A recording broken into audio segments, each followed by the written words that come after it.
Hello and welcome back or welcome to the channel. I'm Loudguns and today we've just got a quick vid looking at a cool little event that we ran on Saturday night.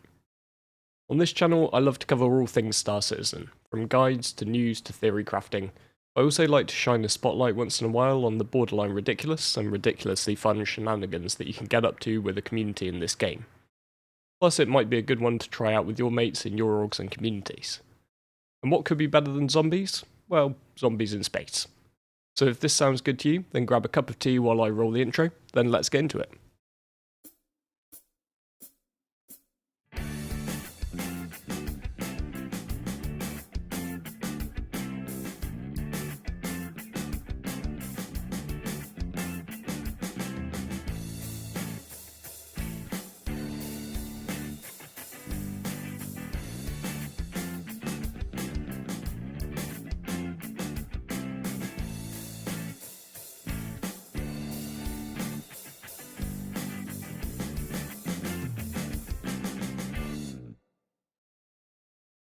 So the overall premise of the Outbreak event is that a squad of Marines are sent to search a ship floating, seemingly abandoned in space, only to find that it's been overrun by zombies.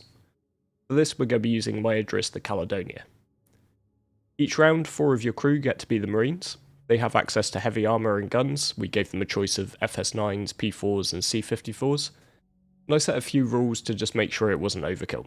So only one primary weapon per Marine, max of 2 of each weapon type in the squad, so not everyone gets an LMG, and a max of 2 med guns. I also specifically didn't give the Marines backpacks, so they can't just hoard ammo, and they need to exercise a little bit of trigger discipline. Everyone else is zombies for that round. They can wear their choice of medium or light armour, but they must wear the parasite helmet.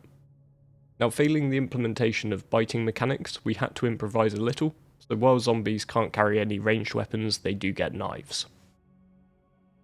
Zombies can't spacewalk, so all of them must remain in the ship, although we did have one particularly funny moment when an aborted landing in the dropship allowed a couple of the biters to get on board that. And just for the avoidance of doubt, we deemed that the zombies have a hive mind, so communicating and scheming in Discord is allowed and encouraged. However, we did employ a dead guys don't speak rule for both sides. The Marines start in a Pisces from about 1 kilometre away. All of the doors on the Idris are open and unlocked to allow them to board. And from this point the Game Master says go to the Marines. They are on a 10-minute clock to clear the level. They have 2 potential win conditions. 1, hunt down and kill off all of the infected, and 2, disperse the antivirus.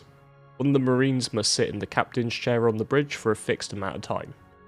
We made this 2 minutes and 30 seconds, but in all honesty it could have maybe been a bit shorter.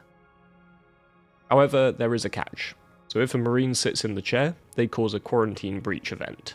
The med bay is until this point off limits, but after a quarantine breach is called, all of the zombies who've respawned are back in action and continue to respawn and attack the bridge. If the Marine in the chair gets up, then the timer is paused. When they sit down again, it starts back up where they left off. If a Marine is in the chair and the 10-minute mission timer is hit, then the round enters overtime. So as long as that Marine doesn't get up, they can continue past the time limit. But if that one is killed or leaves the seat for any reason, then it's game over. We rotated through the group so that everyone got a chance to play around as the Marine squad, and then we worked out rankings based off times. So if the mission's complete, then the team with the fastest overall time is the winner. If nobody completes the mission, then the team with the longest amount of time in the chair wins. And if nobody takes the chair, then it's just the team with the highest amount of squad survival time that wins. Congratulations though to Flint, Ada, Pearlmaster and Reported Drip for winning in our inaugural run of Outbreak. Managing to take the chair and disperse the antivirus, they went a tiny few seconds over the 10-minute timer. This was the first time we've run this event, but it's definitely not the last, even after the new respawn mechanics are going to start costing me a fortune to do it. So we came up with a few alterations and special rules that we might want to look at adding in the future, and you might want to consider for your own games if you're running it. First up, if I'd had a bit more time to prep, I could have added more interesting set dressing, with hazards and added cover in the hangar in particular. Having the zombies jump scare you from behind obstacles was really good, so more of that would have been better. While I think it was cool to keep the weapons selection quite limited, I could have also stocked the armory with additional, maybe even better guns, so the Marines could choose to make a detour and sacrifice some time in order to stand a better chance against the swarm at the end of the level. Similarly, if we had a couple of extra marshals, an idea that was floated was to have a prisoner or two in the ship's brig. Maybe crew had successfully secured themselves during the initial infection. Freeing these guys could give you 1 or 2 more soldiers to hold out with. And if you're maybe part of a smaller group, there's no reason you can't just use a different ship.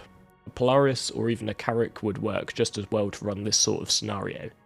And you can always scale back the Marine squads to 2 or 3 in order to make sure you've got a good ratio of Marines to zombies. So we'll keep this short and sweet and leave it there. With the Caledonia secured, the Marines returned it to port. After all, what could possibly go wrong and set up a sequel? If you enjoyed the vid, please do drop a like, hit subscribe, and let us know if you try it out in the comments. And of course, if you'd like to get involved, feel free to pop in and join us over on Discord. The link's just down in the video description. But with all that said, thanks for watching, and I'll see you next time.